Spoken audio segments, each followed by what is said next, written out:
49 trous cogitation Lumian ne put s'empêcher de réprimer son rire au nom de la société de recherche sur les babouins aux cheveux bouclés, mais il réussit à le retenir. Mais même s'il le retenait, il ne pouvait s'empêcher de dire « Ceux qui savent comprendront que vous étudiez les babouins aux cheveux bouclés. Ceux qui ne le savent pas penseront qu'un groupe de babouins aux cheveux bouclés fait des recherches. » Bien sûr, il ne faisait que plaisanter. Aurore leva les yeux au ciel. Nous nous taquinons souvent en tant que groupe de babouins aux cheveux bouclés étudiés.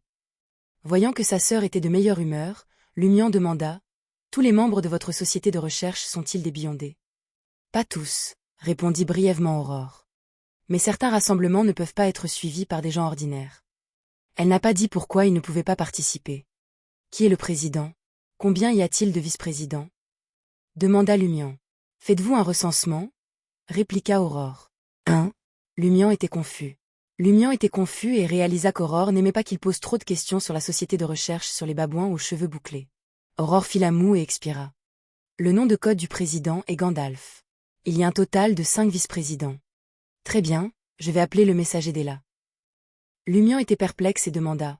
Aurore, grande sœur, tu n'as pas dit que tu ne connaissais que le nom de code Ella, et que tu ne connaissais pas son nom exact? Comment vas-tu appeler son messager?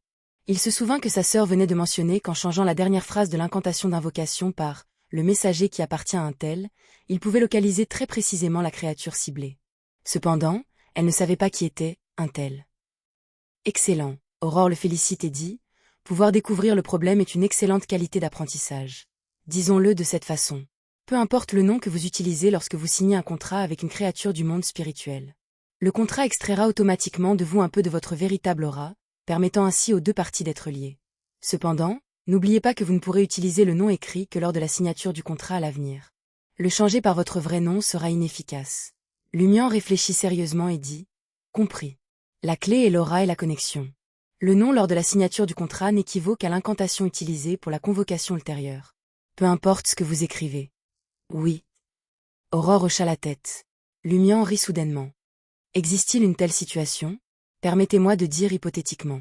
Grande sœur, vous avez obtenu une incantation exacte et avez convoqué un messager. Vous avez signé un contrat avec elle au nom d'Aurore Lee. Après cela, tu m'as appris cette incantation parce que tu aimais ton jeune frère, qui est moi. Quant à moi, j'ai réussi à invoquer un autre messager. Pourtant, lors de la signature du contrat, j'ai utilisé le nom d'Aurore Lee pour le signer par plaisir.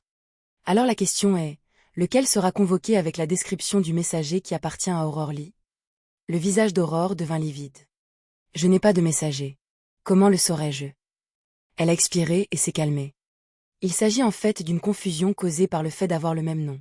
Comparé aux créatures sous contrat ordinaire qui ne peuvent être invoquées que par soi-même, il est en effet facile pour un messager qui peut être invoqué par d'autres d'avoir de tels problèmes. Cependant, comme je n'ai pas de messager, je ne suis pas sûr qu'il existe un mécanisme spécial pour éviter de telles erreurs. Je ne peux utiliser mes connaissances que pour tenter une analyse. Premièrement, très peu de gens ont un messager. La probabilité d'avoir le même nom est si faible qu'elle est presque négligeable. Deuxièmement, s'il y a un chevauchement des noms, vous pouvez placer un objet avec l'aura du propriétaire du messager dans le rituel d'invocation et l'utiliser pour les verrouiller avec précision. Troisièmement, si vous avez vraiment peur d'avoir le même nom, vous pouvez allonger votre nom lors de la signature d'un contrat. Par exemple, Lumian Torres Arilano Arthur Germans Paroli. Comme ça, tu n'auras probablement pas le même nom. Mais il est très probable que j'oublierai ce nom après avoir signé le contrat. C'est trop difficile à retenir, marmonna Lumian. Et pourquoi as-tu ajouté le nom du chasseur de pirates et grand aventurier? Parce que j'aime ça. La série d'aventuriers de Madame Forwall est un classique, dit Aurore avec assurance. Elle s'est retournée et a rangé l'autel, se préparant à tenir officiellement le rituel d'invocation. À ce moment-là, Lumian a pensé à quelque chose et a crié « Attendez une minute. » Qu'est-ce qui ne va pas? Aurore se retourna, l'air confuse. Lumian a demandé sérieusement. Le messager compte-t-il comme un étranger? Aurore était confuse au début, mais a vite compris le problème. Elle délibéra et demanda. Vous voulez dire qu'en tant qu'étranger, le messager tombera dans un cycle après son arrivée à Cordu et ne pourra pas repartir? Sans attendre la réponse de Lumian, Aurore élabora une nouvelle théorie. Non, la situation sera pire. C'est une créature sous contrat. Après avoir reçu la lettre, elle ira immédiatement à Ella. Cela équivaut à quitter Cordu. Cela provoquera un redémarrage. Après cela, elle tentera instinctivement de partir encore et encore, pendant que nous recommençons encore et encore. Nous n'aurons pas le temps d'enquêter sur la clé de la boucle. Lumian ne pouvait s'empêcher d'imaginer la scène que sa sœur avait décrite. Juste au moment où il ouvrait les yeux pour voir sa chambre familière, il rouvrirait les yeux pour voir la chambre familière. seulement pour ouvrir les yeux pour voir la chambre familière. Il répétait cette action un nombre incalculable de fois, et la cause profonde en était qu'un certain messager était pressé de rentrer chez lui. Aurore leva la main pour se couvrir le front. Je ne peux même pas imaginer quel genre de changements se produiront alors.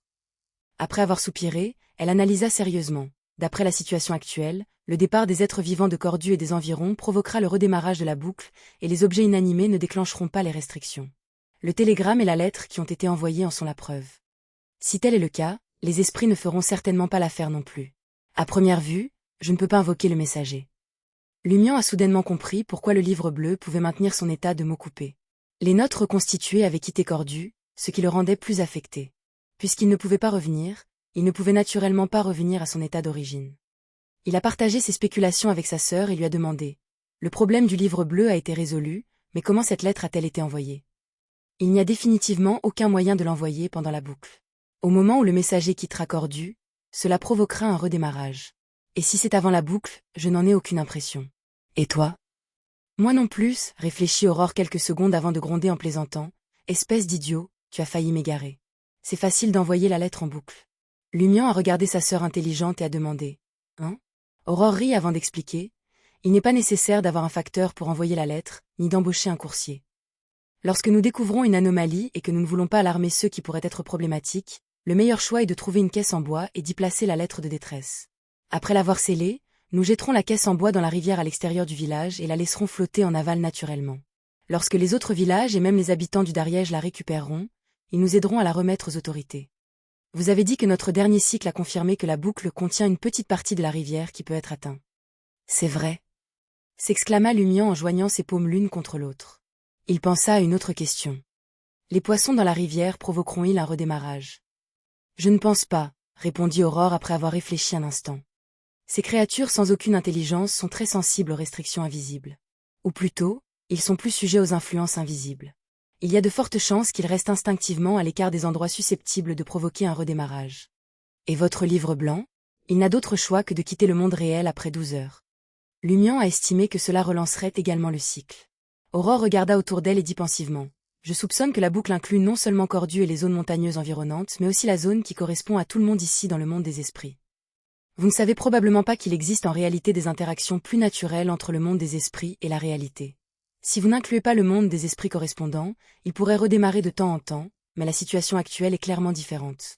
En tant que créature sous contrat, White Pepper a un lien direct avec Cordu. Le monde spirituel qu'il parcourt est très probablement inclus. Je n'en sais toujours pas assez sur le mysticisme. Lumian n'a pas demandé plus. Aurore a de nouveau démontré le processus magique rituel et dissipé le mur de la spiritualité. Dans le vent sans forme qui souffla soudainement, elle dit à Lumian, « Il fait déjà nuit. Je vais vous apprendre la véritable cogitation et la manière d'activer la vision spirituelle. » D'accord. Lumian répondit, montrant qu'il avait toute l'attention de sa sœur. Aurore expliqua, « Vous maîtrisez depuis longtemps la première moitié de la cogitation. Commençons par la seconde moitié. Lorsque vous imaginez le soleil, rétractez votre esprit et entrez dans un état relativement calme. Laissez votre esprit être légèrement vide. Dessinez les grandes lignes de quelque chose qui n'existe pas dans la réalité pour remplacer le soleil. Continuez à dessiner et à répéter jusqu'à ce que votre corps et votre esprit retrouvent la paix.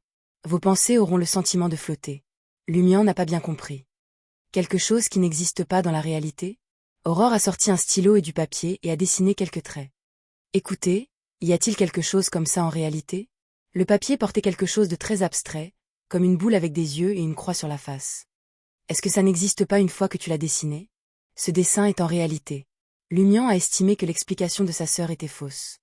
Les images et les imaginations ne sont pas réelles. Aurore roula des yeux. En tant que professeure de son jeune frère, elle devait souvent subir ce genre de colère. Lumian reconnut laconiquement son commentaire. Alors je vais essayer d'utiliser votre photo. Il tira une chaise et s'assit. Il se pencha en arrière et se concentra. Le soleil cramoisi s'est rapidement dessiné dans son esprit, le calmant progressivement.